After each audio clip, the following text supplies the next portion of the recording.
দর্শক, সাকিব আল হাসান আন্তর্জাতিক ক্রিকেটের টি-20 ফরম্যাট থেকে অবসর গ্রহণ করেছেন এবং সাউথ আফ্রিকার বিপক্ষে মিরপুরের টেস্টই হবে সাকিবের শেষ টেস্ট ম্যাচ, যেটি নিজেই প্রকাশ করেছেন সামাজিক যোগাযোগ মাধ্যম ও প্রেস কনফারেন্সে। যেটি শোনার পর হয়তো অনেকেই অবাক হয়েছেন। তবে ভারতীয় ক্রিকেটার রোহিত শর্মা দিয়েছেন অন্য মতবাদ, যেখানে বলেছেন সাকিবের বিদায়টি মোটেও সম্মানজনক হয়নি। অভিমানের কারণে হয়তো এই অবসরের সিদ্ধান্ত নিয়েছেন সাকিব শেষ টি-20 ম্যাচটি খেলেছিল বিশ্বকাপে আফগানিস্তানের বিপক্ষে, যেটি আজ থেকে প্রায় 7 হতে 8 মাস হয়ে গেছে। তিনি টি-20 থেকে অবসর নিয়েছেন সেটা হয়তো 7-8 মাস আগেই বলতে পারতেন, কিন্তু আজ 7-8 মাস পরেই তিনি এই ঘোষণা দিয়েছেন। হয়তো এখন সাকিবের সাথে কিছু হচ্ছে।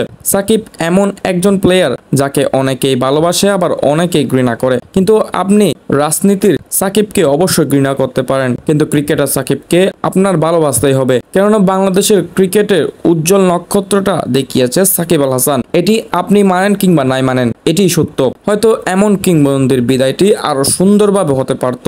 সাকিব নিজের ঘরের মাটিতেও বিদায় নিতে পারছেন না, বিসিবিও সাকিবের দায়িত্ব নিচ্ছে না, এটি সত্যি অসম্মানজনক। আবার অনেকেই বলছে সাকিব সব সময় নিজের জন্য খেলে, সে দেশের জন্য কিছু করতে পারেনি। আমি তাদের পক্ষ থেকে একটি প্রশ্ন ছুড়ে দিব, সাকিব যদি নিজের জন্য খেলে থাকে তাইলে 2023 বিশ্বকাপে শ্রীলঙ্কার বিপক্ষে অ্যাঞ্জেলো ম্যাথুয়েসের সাথে সাকিবের যে ঘটনাটি ঘটেছিল, এটি কখনোই সাকিব নিজের জন্য করেনি, বরং দেশের জন্যই করেছেন। সাকিব যখন দেশে ফিরে টিয়া স্পোর্টে সাকিবকে এটি নিয়ে প্রশ্ন করা হয়, আপনি কেন অ্যাঞ্জেলো ম্যাথুয়েসকে টাইম আউট করেছেন? জবাবে সাকিব বলেছিল, তাদের শেষ ব্যাটসম্যান ছিল অ্যাঞ্জেলো ম্যাথুয়েস, আমরা যদি তার উইকেটটি নিতে পারি তাহলে অনেকাংশে শ্রীলঙ্কা 10-এ পড়বে এবং এখান থেকেই আমরা ম্যাচটি জিততে পারবো। এটি আমাদের জন্য খুবই গুরুত্বপূর্ণ ম্যাচ ছিল। এই ম্যাচ যদি আমরা হেরে যেতাম তাহলে হয়তো আমরা 2025 চ্যাম্পিয়ন ট্রফির জন্য সিলেক্টেড হতে পারতাম না। তাই আমি এই সিদ্ধান্তটা নিয়েছি যাতে আমরা 2025 চ্যাম্পিয়ন্স ট্রফি খেলতে পারি। দর্শক, সাকিব আল হাসান যদি সেই দিন অ্যাঞ্জেলো ম্যাথুয়েসের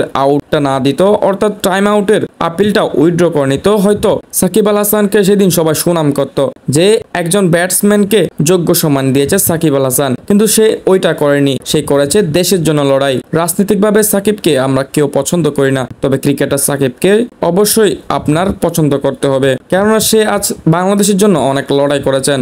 হয়তো সাকিবের শুরুটা হয়েছিল হিরোর মতো, তবে শেষটা হচ্ছে একটা ভিলেনের মতো। বিসিবির উচিত সাকিবকে দেশে এনে যোগ্য সম্মাননার সাথে বিদায় দেওয়া।